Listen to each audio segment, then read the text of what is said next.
Welcome to my channel. ನಮ್ಮ ಚಾನಲ್ಗೆ subscribe ಮಾಡ್ಕೊಳ್ಳಿ. ಲಕ್ಷ್ಮೀ ಬಾರಮ್ಮ ಭಾನುವಾರದ ಸಂಚಿಕೆಯಲ್ಲಿ ಏನಾಗುತ್ತೆ ಅಂತ ಈ ವಿಡಿಯೋದಲ್ಲಿ ನೋಡೋಣ. ಲಕ್ಷ್ಮಿ ಬೂದಿ ಆಗಿದ್ದಾಳೆ ಅಂತ ಅನ್ಕೊಂಡು ಎಲ್ಲರೂ ಕೂಡ ಅಳ್ತಾ ಇರ್ತಾರೆ. ಹಾಗೆ ಇಲ್ಲಿ ಕಾವೇರಿ ಇದನ್ನ ಸಂಭ್ರಮಿಸ್ಬೇಕಲ್ವಾ, ನಮ್ಮ ಅತ್ತೆ ಯಾವಾಗಲೂ ಕಾಣಿಸ್ಕೊತಾ ಇದ್ರು, ಯಾಕೆ ಕಾಣಿಸ್ಕೊಂಡಿಲ್ಲ ಅಂತ ಆಗ ಸಮಾಧಿ ಹತ್ರ ಹೋಗ್ತಾರೆ. ಏನತ್ತೆ, ನಾನು ನಿಮಗೋಸ್ಕರ ಅಂತ ಪೂಜೆ ಮಾಡಕ್ಕೆ ಬಂದಿದ್ದೀನಿ, ನೀವು ನೋಡಿದ್ರೆ ಎಲ್ಲೂ ಕಾಣಿಸ್ಕೊತಾ ಇಲ್ಲ. ಆಗಾಗ ಪ್ರತ್ಯಕ್ಷ ಆಗಿ ನಿನ್ನ ಮಗ ನನ್ನ ಕೈ ಜಾರು ಹೋಗ್ತಾನೆ, ಕೈ ತಪ್ಪು ಹೋಗ್ತಾನೆ ಅಂತ ಮಾತಾಡ್ತಿದ್ರಿ.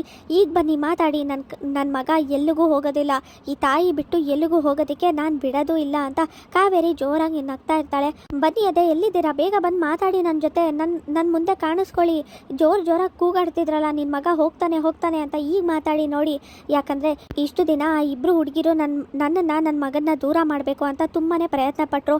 ಆದರೆ ಅವರೇನೆ ಕಣ್ಣು ಕಾಣಿಸ್ತಿರೋ ಥರ ಹೊರಟೋದ್ರು. ಈಗ ಅವರಿಬ್ಬರು ಕೂಡ ಇಲ್ಲ, ನನ್ನ ಮಗನ್ನ ನನ್ನಿಂದ ದೂರ ಮಾಡೋದು ಯಾರೂ ಇಲ್ಲ ಅಂತ ಜೋರಾಗಿ ನಗ್ತಿರ್ಬೇಕಾದ್ರೆ, ನಾನೆಲ್ಲ ಹೋಗಿದ್ದೀನಿ ಆಂಟಿ, ನಾನು ಇಲ್ಲೇ ಇದ್ದೀನಲ್ಲ, ನಾನು ಎಲ್ಲಿಗೂ ಹೋಗಿಲ್ಲ, ನಿಮ್ಮನ್ನ ಬಿಟ್ಟು ಹೋಗೋದೂ ಇಲ್ಲ ಅಂತ ಕೀರ್ತಿ ಧ್ವನಿ ಕೇಳಿಸಿದ ತಕ್ಷಣ, ಇದೇನಿದು ಕೀರ್ತಿ ಧ್ವನಿ ಅಲ್ವಾ ಅಂತ ಹಿಂದೆ ತಿರುಗಿ ನೋಡಿದ ತಕ್ಷಣ ಕೀರ್ತಿ ಇರ್ತಾಳೆ. ಆಗ ಶಾಕ್ ಆಗಿ, ಕೀರ್ತಿ ನೀನಾ ಅಂತ ಹೇಳಿದಾಗ, ಹೌದಾಂಟಿ ನಾನೇ, ಯಾಕೆ ನಾನು ಎಲ್ಲಿಗೆ ಹೋಗ್ತೀನಿ, ವಯಸ್ಸು ಬಿಟ್ಟು ನಿಮ್ಮ ಬಿಟ್ಟು ಎಲ್ಲಿಗೆ ಹೋಗ್ತೀನಿ ನಾನು ಅಂತ ಕೀರ್ತಿ ನಗ್ತಿರ್ಬೇಕಾದ್ರೆ, ಇಲ್ಲ ಇದೆಲ್ಲ ನನ್ನ ಭ್ರಮೆ ಅಂತ ಅಲ್ಲಿಂದ ಓಡೋಗ್ತಾಳೆ.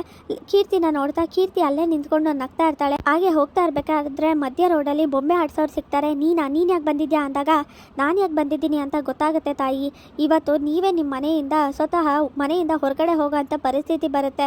ನೀವು ನಿಮ್ಮ ಮನೆಯವ್ರ ಮುಂದೆ ಕೆಟ್ಟವ್ರಾಗ್ತೀರಾ, ನೀವು ಮಾಡಿರೋ ಅಂಥ ಕೆಲಸಕ್ಕೆ ಹಾಗೆ ಎಲ್ಲ ಕೆಟ್ಟ ಕೆಲಸಗಳಿಗೂ ಇವತ್ತು ಅಂತ್ಯ ಆಡೋಂಥ ಸಮಯ ಬಂದೈತೆ. ಇವತ್ತು ಹೋಗ್ತೀರಾ ಮನೆಯಿಂದ ಹೊರಗಡೆ ಅಂದಾಗ, ಸಾಕು ನಿಲ್ಸು, ದುಡ್ಡು ಬೇಕು ಅಂದರೆ ಹೇಳು ಕೊಡ್ತೀನಿ, ಅದನ್ನ ಬಿಟ್ಟು ಈ ಥರ ನಾಟಕ ಆಡಬೇಡ, ಆಗಿಂದ ಅದನ್ನೇ ಹೇಳ್ತಾ ಇದ್ಯಾ ಸಿಗಾಕೋತೀಯ ಅಂತ. ಆದರೆ ಈ ಕಾವೇರಿ ಯಾವತ್ತೂ ಸಿಗಾಕೊಳ್ಳೋಳಲ್ಲ, ಬೇರೆಯವ್ರ ಕತೆ ಮುಗಿಸೋಳು. ಆ ಲಕ್ಷ್ಮಿ ಏನೋ ನನ್ನ ಹಿಂದೆ ಬಿದ್ದಿದ್ಲು, ನನ್ನ ಸಿಗಾಕ್ಸ್ತೀನಿ, ತಪ್ಪನ್ನ ಎಲ್ಲರ ಮುಂದೆ ತೋರಿಸ್ತೀನಿ ಅಂತ. ಆದರೆ ಅವಳೇನೆ ಇವತ್ತು ಇಲ್ಲದೆ ಇರೋ ಹಾಗಾಗ್ಬಿಟ್ಲು. ಇನ್ನು ನಾನೆಲ್ಲಿ ಸಿಗಾಕೋತೀನಿ, ಈಗ ಲಕ್ಷ್ಮಿನೂ ಇಲ್ಲ ಕೀರ್ತಿನೂ ಇಲ್ಲ ಅಂತ ಅನ್ಕೊಂಡು ಕೋಪ ಮಾಡ್ಕೊಂಡು ಅಲ್ಲಿಂದ ಹೋಗ್ತಾ ಇರ್ತಾರೆ. ಆಗ ಕೀರ್ತಿ ಕಾರ್ ಹತ್ರ ನಿಂತ್ಕೊಂಡು ನಗ್ತಾ ಇರ್ತಾಳೆ. ಅದನ್ನ ನೋಡಿ ಕೀರ್ತಿ ನೀನಾ ಅಂದಾಗ, ಎಸ್ ಆಂಟಿ ನಾನೇ, ಯಾಕೆ ನನ್ನ ಜೊತೆ ಮಾತಾಡ್ತಿಲ್ಲ, ಅಲ್ಲಿ ನೋಡಿದ್ರೆ ಅಲ್ಲೂ ಕೂಡ ಹಾಗೆ ಹೊರಟೋದ್ರಿ, ಈಗ ನೋಡಿದ್ರೆ ಈಗಲೂ ಕೂಡ ಹೆದರ್ಕೋತಾ ಇದ್ದೀರಾ, ಯಾಕೆ ಹೆದರ್ಕೋತಾ ಇದ್ದೀರಾ, ನಾನು ಎಲ್ಲೂ ಹೋಗಿಲ್ಲ ಆಂಟಿ, ನಾನು ಇನ್ನೂ ಬದುಕಿದ್ದೀನಿ ಅಂತ ಕೀರ್ತಿ ಹೇಳಿದ ತಕ್ಷಣ ಕಾವೇರಿಗೆ ಟೆನ್ಷನ್ ಆಗುತ್ತೆ.